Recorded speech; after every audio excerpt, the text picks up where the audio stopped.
I am excited that we have this wide cross section all over campus. I've invited Scott to give a little welcome to the day. So I'll let you go first, Scott, before we go. And I'll do the welcome for the day. You do the welcome for the day. Good morning, all.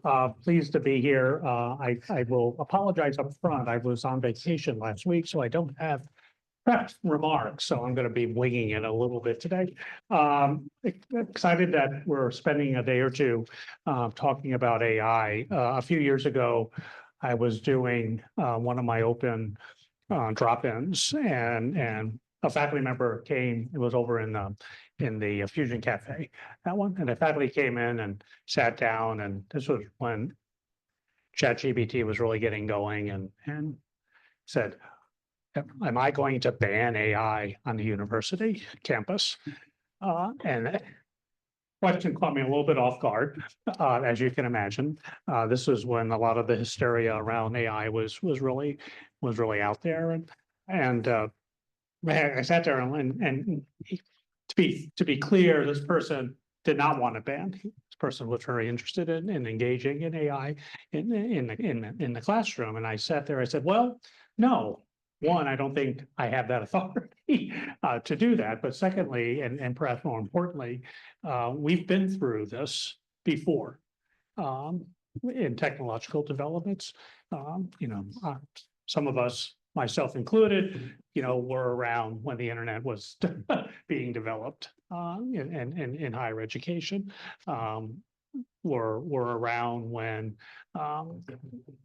Wikipedia was all the rage, right? And people were saying you couldn't use Wikipedia as a citation, right? And I'm sure that's still going on in some cases.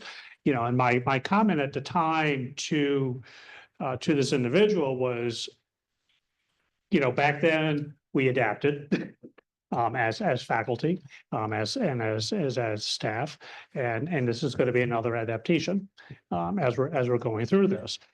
Does it mean we'll be doing things in the same way? No, we're going to have to figure out how to best utilize this new tool, which again, 3 or 4 years ago when I had this discussion, it was still a little bit unclear what this new tool is going to be able to do and how we could,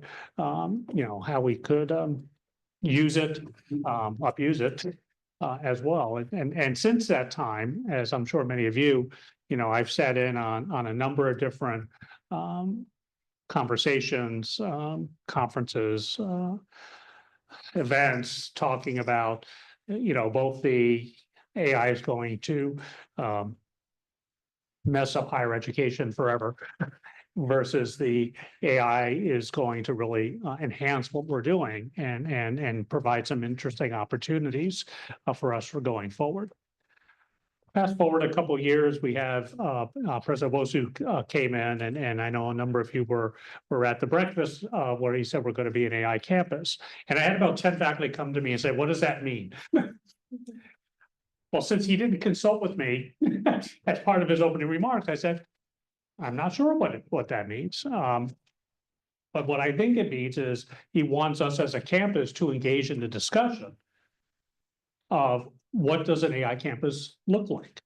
What do we do? How do we prepare our students in this changing world to ethically and appropriately and effectively use AI in a way that's going to help prepare them for whatever they want to do, moving forward. And I still believe that, right? And since that address, we've made a lot of steps, thanks to CTS, thanks to people like Stephanie and John, Sean, others that are out there to really hope to get a better handle on what AI is all about here on campus, and begin the process of thinking through this tool of that our students are likely going to need to know as they go out into the workforce and start working in whatever they want to do. And it's incumbent, I think, on us to not turn a blind eye to this and say, well, we're not going to worry about that, because that's not who we are, SUNY Oswego, as it relates to preparing our students. Okay, and having them go out into the world, career ready, civically engaged, et cetera, et cetera.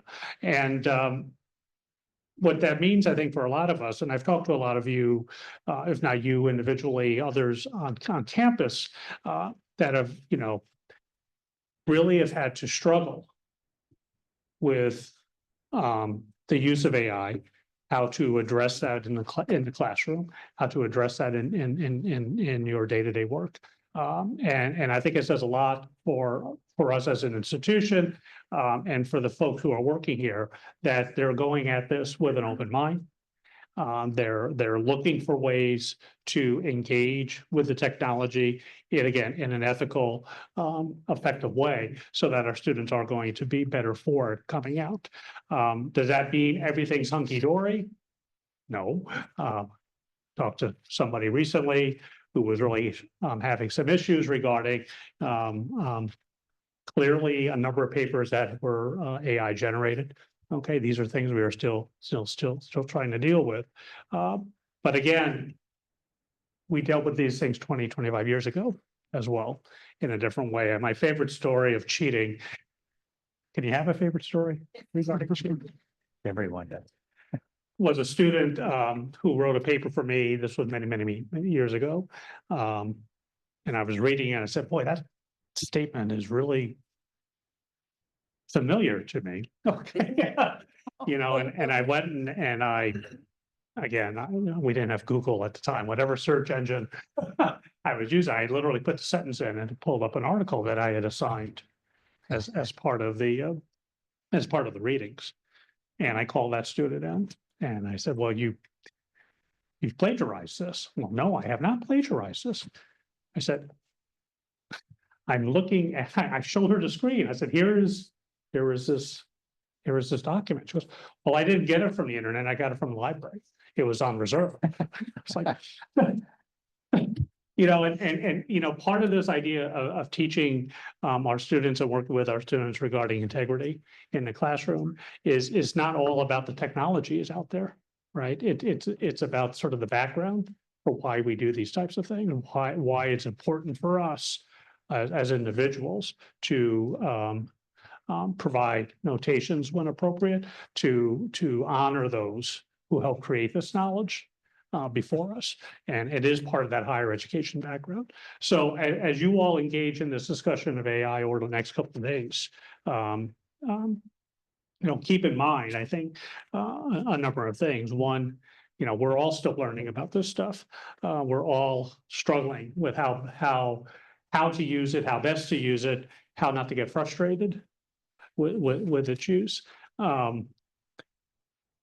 But we can't put blinders on and pretend it's not going to be here either, right? And as many of you know, SUNY as a system has sort of moved in this direction as part of its general education requirements that we will be adopting in the coming years regarding how we think about and use and educate for the use of AI. So there's a lot to think about. I think we've got some great resources on campus, our AI fellows, and both here on campus and the work that's been going on around campus, around the system are things that are resources we can all take advantage of. We'll probably continue to do that type of work.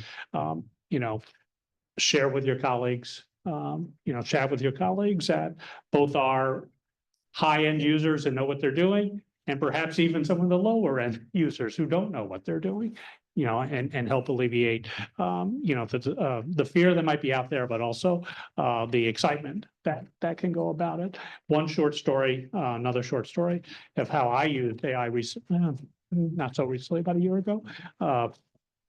And this was something that I picked up at one conference, how to help your work life as a faculty member. So I was in the midst of writing a book, co-authoring a book, and as provost, I don't get to stay as involved in my research as I used to. And I was like, boy, I just feel like a lot of my literature references are older. And I wonder if there was anything that's been more newly published that I haven't seen yet. Or I haven't been able to figure out. Well, I asked that question. And I got a list of things, right, that said, oh, here's these 3 articles that you haven't cited. I basically uploaded my paper and I said, is there anything that I'm missing? Okay. Now, what was interesting, and again, this is where we get to how to use this stuff and question what's out there. So I said, oh, okay, so then I do what I would normally do. Okay, let's go look at that paper. So I did a search for the paper itself. Well, it wasn't out there. Okay, well, that's weird. So I went back to, and I think I was using ChatGPT at that time. I know there's better sources for this type of stuff. Said, well, I'm not, I don't know what I said. I said, well, I'm not finding this paper. Are you sure this paper exists? Spit it out back to me again. Are you really, really sure? So, well, this author has written things like this. And, so, these are the types of tools, though, that our students need to understand. That just because you throw something into an AI generator, right, that the answer is automatically correct, right? So I think they gave me 5 articles. Of the 5 articles, and I am putting those in quotes, of those 5 articles they provided me, I think 2 of them are real. The other 3 were citations to an author who writes in that area, but did not actually write the article that they said that, so it was just really quite interesting to me, but it was useful for me as well, because it also actually brought up some authors that I could then dig into that author's work in a little bit more detail. So, okay, this person didn't write this article, but let me go find out what that person did write that might be related, right? So, as a researcher, this was a useful tool, a lot easier than how I would have done that 20 years ago by exploring footnotes and all these other things. And it was in the final analysis, a time saver for me, but it also taught me a really good lesson, right, regarding how we use our technology in this work, in this type of work. So go forth, and figure out all the things that are out there regarding AI.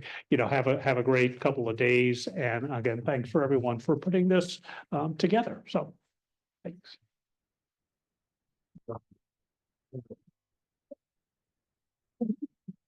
I'll just say thanks a lot, Scott. I appreciate you coming over. And I've only got about 15 minutes or less. I just had enough to go and to fill the time. But what I wanted to say is a couple things. One is, does this work, John?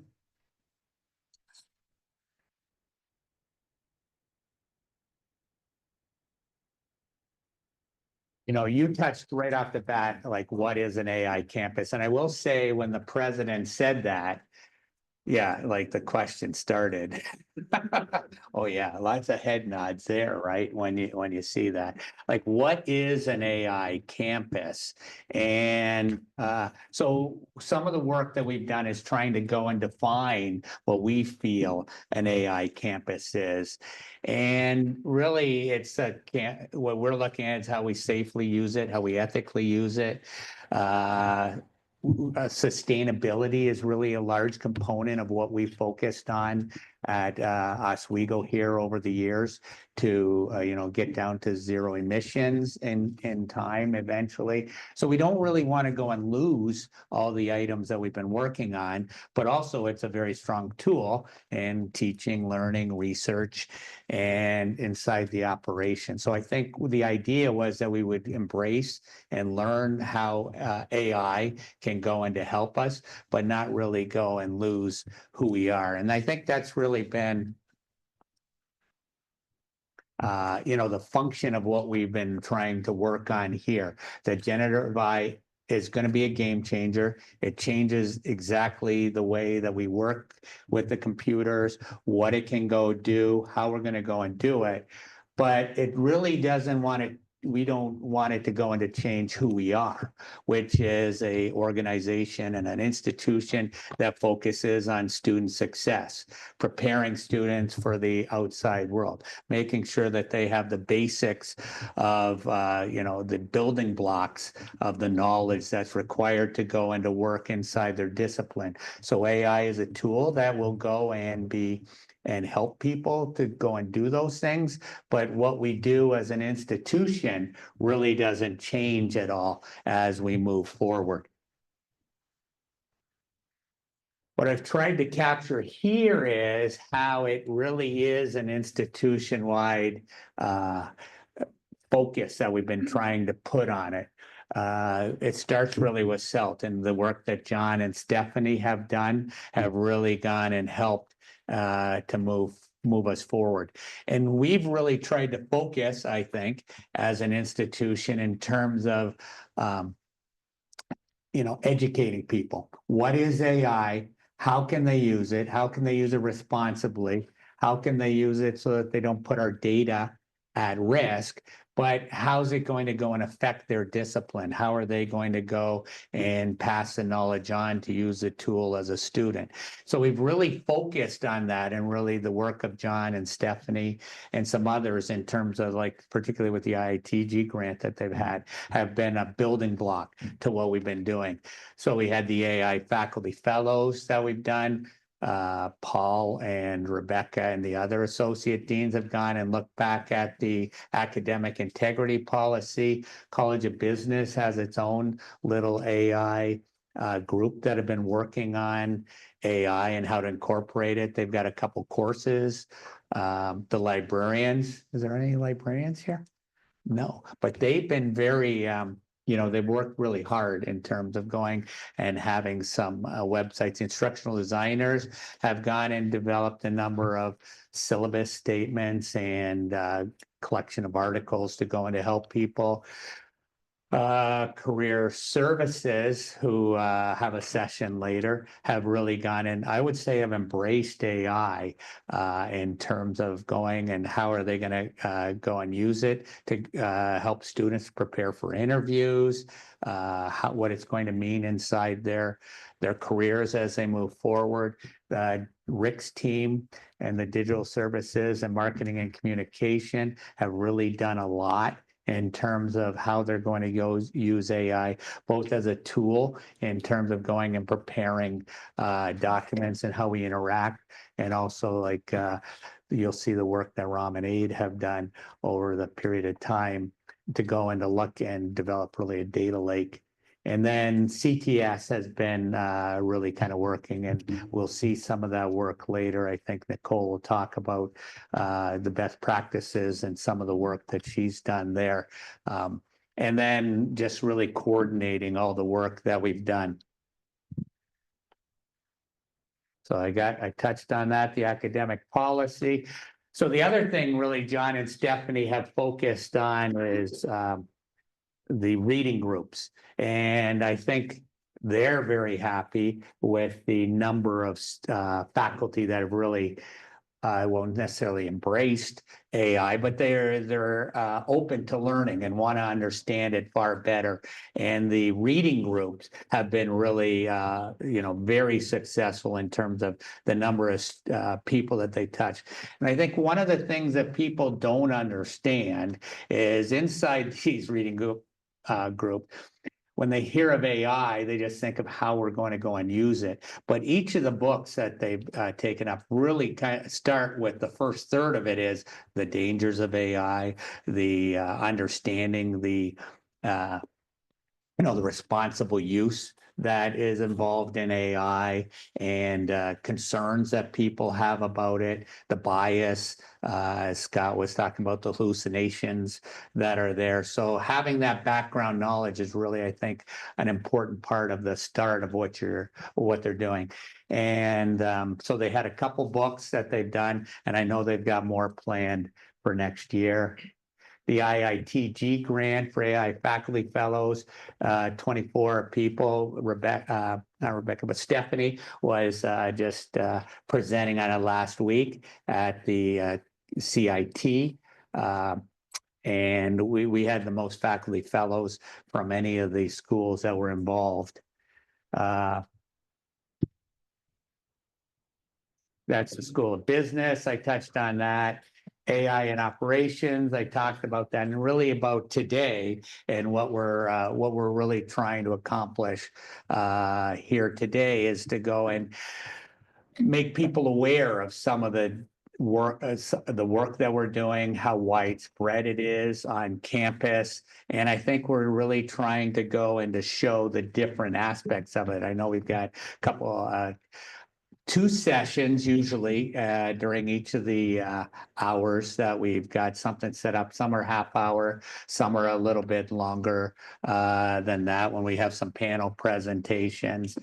John had done an open invitation for people to go and to who wants to go and to present. And really almost everybody who's presenting had offered to do a presentation, signed up. We did nag a few people and suggest that it would be good if they did a session and we would learn. But I think you'll see the width that you see AI being used on campus.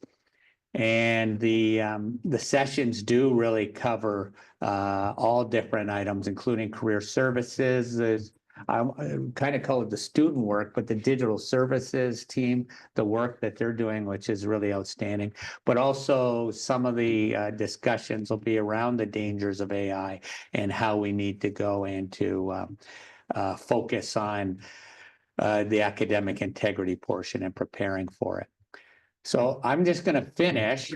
I know we'll have about 5 minutes, and I don't recall what the last ones are, but I'm going to let John, I don't know if you want to say anything, but I'm really happy to say that John and Stephanie have a grant for next year. And we'll be able to go into further the work that we're doing. And the grant will be in a little bit different fashion than we had this year. It'll be more, but I'll let you speak to it, John. The main difference is instead of it being focused entirely on campuses where each campus works through the same material, we're going to have different topics. All that still has to be worked out in detail, but we're going to be picking topics that people will be working on from different campuses throughout the term. It will be starting in January, most likely, and it will continue through the spring semester. And we have funding for 10 people. We had funding for 10 people last year. We ended up with quite a few more thanks to some funding from CTS. And we're hoping we have a good turnout next year. Stephanie, do you want to add anything more about that? You did a great job. Well, I am excited. I'll just say, I know Stephanie's going to be working on AI and accessibility together is the area that she's going to be focusing on. And John, what are your area? Most likely it's going to be, well, we still have to make some adjustments there because Stephanie is working alone and I picked a topic and now there's 2 other people working there. We may do some rearranging in terms of the topics, but among the topics will be digital accessibility. Another topic will be on creating chatbots. And then there's other ones working on writing, I think, and I'm not sure what the other ones are. And I don't think it's really been completely finalized. The same one that we did this time around is going to be repeated as well, sort of like for anyone who's getting started with AI, Okay, the so it'll same be a exact beginner. model that we did. Yeah. I can't remember what the last one is. And this time, all the meetings will be on Zoom. There won't be any separate campus ones because each campus will have a mix of people working in each location. And I think we have 2 more campuses this year. Stony Brook is joining and I Geneseo. think there's 8 or 9 campuses total versus 6 campuses, which was our first grant. So we've scaled up. And most of the other campuses had 5 or 6 people. So having 24 was pretty impressive. Yeah, and we can target something like that again this year. The last thing that I'll say is, but then I'll hand it back to you. Like today's AI Symposium Day, but AI is really going to be front and center throughout the spring breakout, right? Tomorrow is also focused on a lot of AI training. Do you want to talk a little bit about that, John? Yeah, the goal was that this would give you an exposure to what's being done on campus, and that tomorrow's sessions were intended to be primarily for more hands-on work, so you can get to try these things yourself. We had another couple of workshops thrown in the midst of that, but most of the day will be focused on AI. And then we have AI workshops spread throughout the next couple of weeks. So there's lots of topics related to AI. And very few sessions end up without some discussion of AI anyway, whether that's a focus or not. Okay. And then the other thing is the sessions today, some will be up here and some will be, Downstairs, and I think Jessica is now getting that set up. We should have a session starting in about 4 minutes. okay, and that, In and downstairs 123, in the and self-conference room. in the cell conference room, 1, 2, 3. Okay, and the session up here is Mohammed.